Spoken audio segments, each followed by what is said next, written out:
Well, it's about that time to kind of compare my bracket to what's actually happened. I'm recording this as the finals are happening in the ship showdown.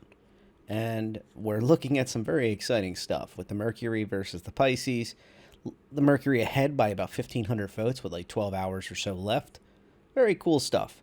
And it's interesting to note that on my bracket, there was some pretty big surprises. Now, I want to stress that my bracket that I have up was meant to be what I thought would win, not what I really wanted to vote for.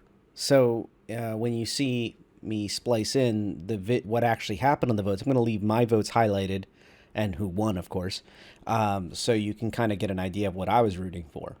And it's quite nice. It's kind of bittersweet in some ways. You always wish you had that bracket that could really take it all the way to the end, but just like sports teams, everybody's got their moment. This was a very interesting year for me. I had a run up where I thought the Scorpius and the Pisces would be competing for the finals. And the Scorpius got beat out by the mighty Carrick after a great run, even against the Redeemer. So pretty cool stuff. And the Pisces is, like I said, 1,500 votes behind the MSR, but we've got 12 hours to go. So there may be an upset, but most of them this year, it seems like if somebody ends up with a lead of 1,000 votes or more, it tends to stick. I don't think there was that much meme potential. I think the Pisces Carrot combo is already a success, and that's kind of where I'm going to go with this. The semi-finalists to me are the winners this year. And if I look at my own bracket and I compare it to what made it to the semifinals, I'm only off by one. I thought the Lancer and the Cuddy Black, of all things, maybe I was a little out there on those, was going to be a head-to-head in round two, and then the Cuddy Black was going to be the third semifinalist. Instead, the Mercury Star Runner beat out the Black, and then the MSR beat out the Raft. So, no Lancer Cuddy Black epic duel between the Pirates and the do-gooders out there. Very fun stuff. So, there is some interesting little nuances to this. The Pisces is one of those ships I've endlessly talked about how you can take a Dragonfly and get a $5 CCU, USD CCU, and be able to turn it into a working ship with a jump drive, with 3 seats, with storage for a couple SCU or cargo or box runs. It is a very overpowered utility ship, especially if you're looking for a second ship. I've always gave that pitch. I think that this is a perfect time, if you haven't already, looking at your referral items, to bounce into a Pisces. They are available for purchase right now. Look at the ship upgrade section of the website. So if you go into the pledge store, you go to ship upgrades, it's right there. Pick the Pisces off the list from your referral. So keep that in mind. Speaking of referrals, right now there is a hover bike referral. So that's actually pretty interesting as well. So if you have a friend who hasn't gotten into Star Citizen yet, you give them the referral code, both of you get a hover bike. Pretty awesome. I will note that the hover bike is more of a pure utilitarian ship. Hover bike. It does not have a weapon system. So just bear that in mind about the referral bonus. When you're looking about the hover quad system, hover bike from Consolidated Outland, it's quite a mouthful. It does not have weapons. That being said, if you hold your F key over that vehicle, take a look at the side, like on a motorcycle, you call them like a bagger style motorcycle, where you have these bags for storage space and such. And there's some nice little touches like that on the hover quad, and it does provide a very stable platform. And I think that some people will appreciate it. And as a reminder, when your friend does use the referral, they do have to buy a starter pack. I think the minimum now is like $40. Might have always been that way, but anyway, just something to keep in mind. And they will also get 5,000 UEC.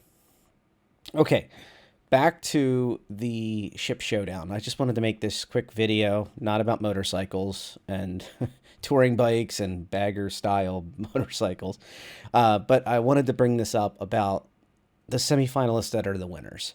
So we ended up with the Scorpius, the Carrack, the Mercury Star Runner, and the Pisces. That's a great group of ships. I think that if you're looking to get the paints and such, I would look pretty hard at the Pisces, like I've already mentioned. The MSR is kind of a bit of a high price point for that type of maneuver, but do remember that buybacks do exist. You could, in theory, upgrade to one of these ships and then throw it in a, well, if you don't mind losing the credit. I wouldn't recommend that. So, what do I recommend? I would pick up a Pisces, and if you already have one of these other ships, be happy with it. Take a good look at your CCUs you already have sitting inside your hangar, and see if you have one of these ships sitting there as a CCU that you can upgrade to. You might surprise yourself. I do it all the time, where I find things in there. I think I was just looking for Mason to see if I had something to cover him on a CCU chain he was looking to do.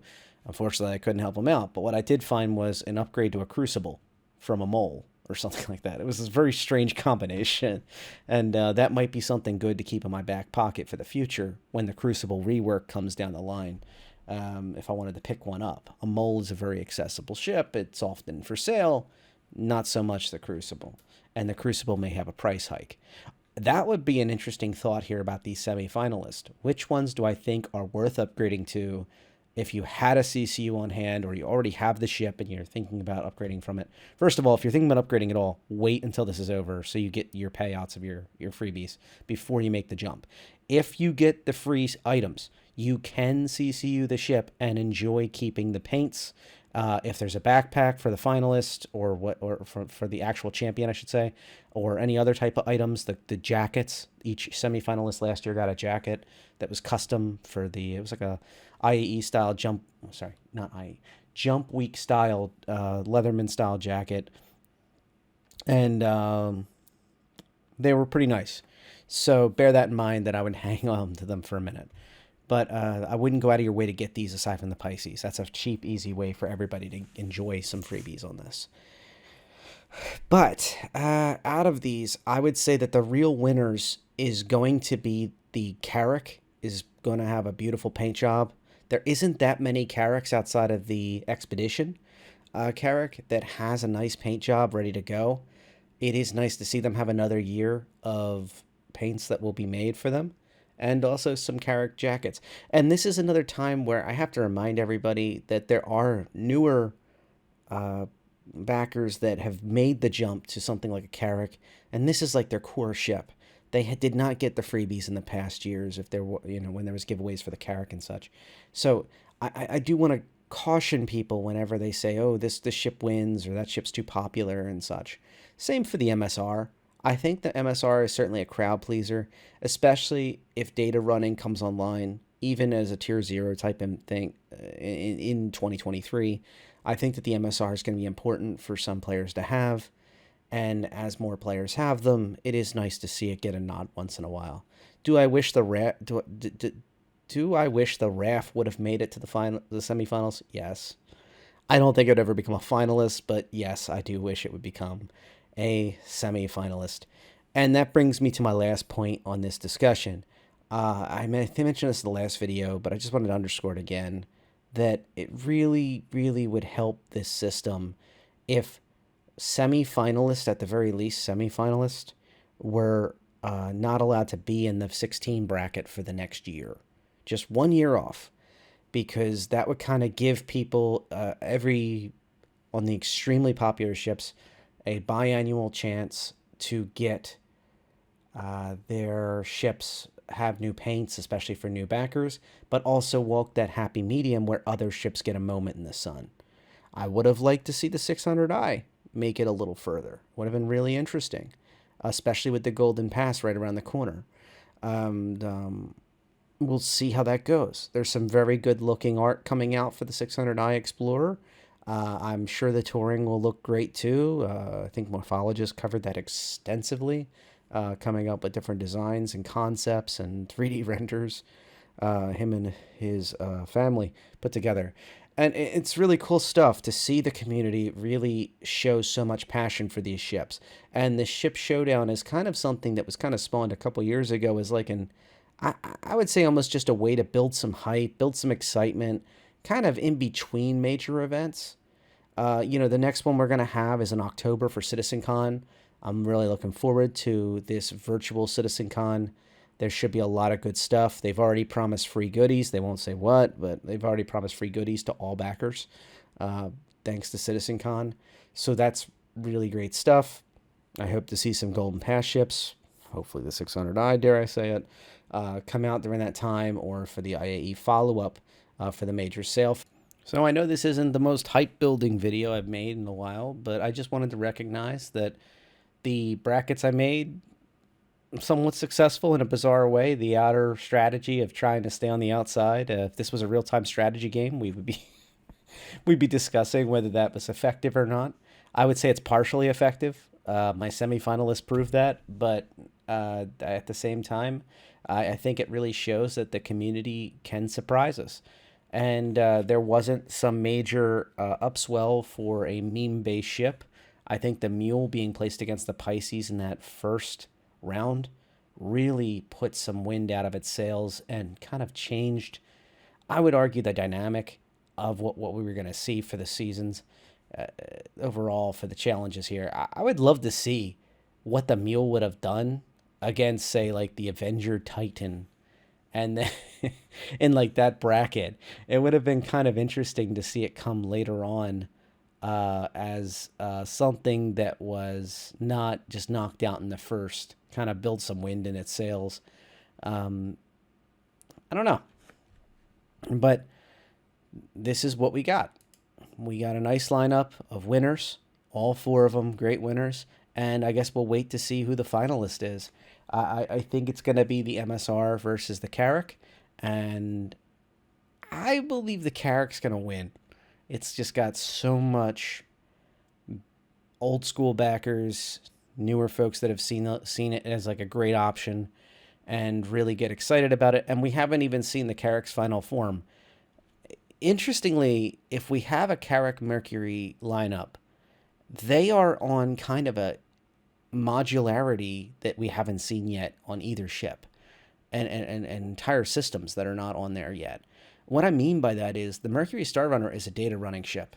Those servers in the hallways are supposed to be, in the main hallway, is supposed to be removable. Like you take these huge cores out of that system and then you sell those data points for UEC as part of your missions. Or you take this sensitive material and you pull like a Herald style mission where you take it from point A to point B and you try to avoid scouts or, snooping corporate eyes or the military or pirates or whatever.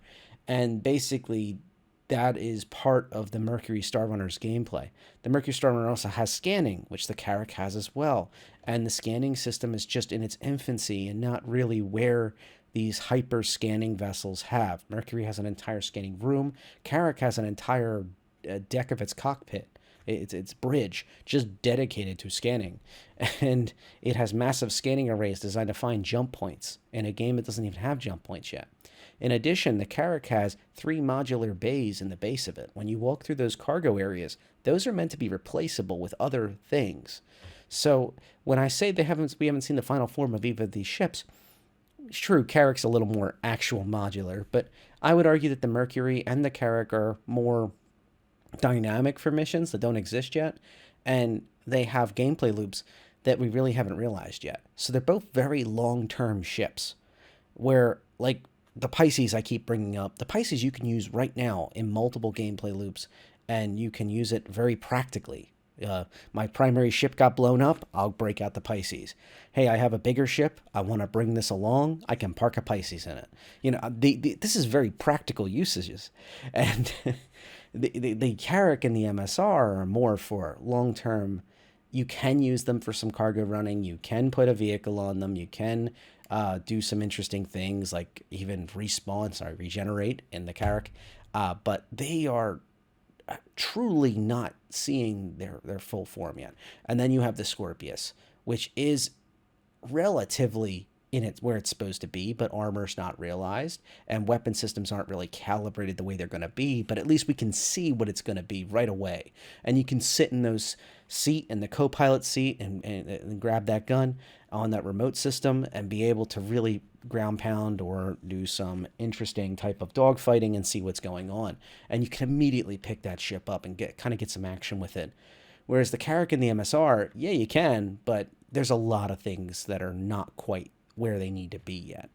And that'll be really interesting times. So very exciting lineup, very forward-thinking lineup, especially for the finalist. I believe will turn into the finals, and can't wait to see that showdown between two mega titans.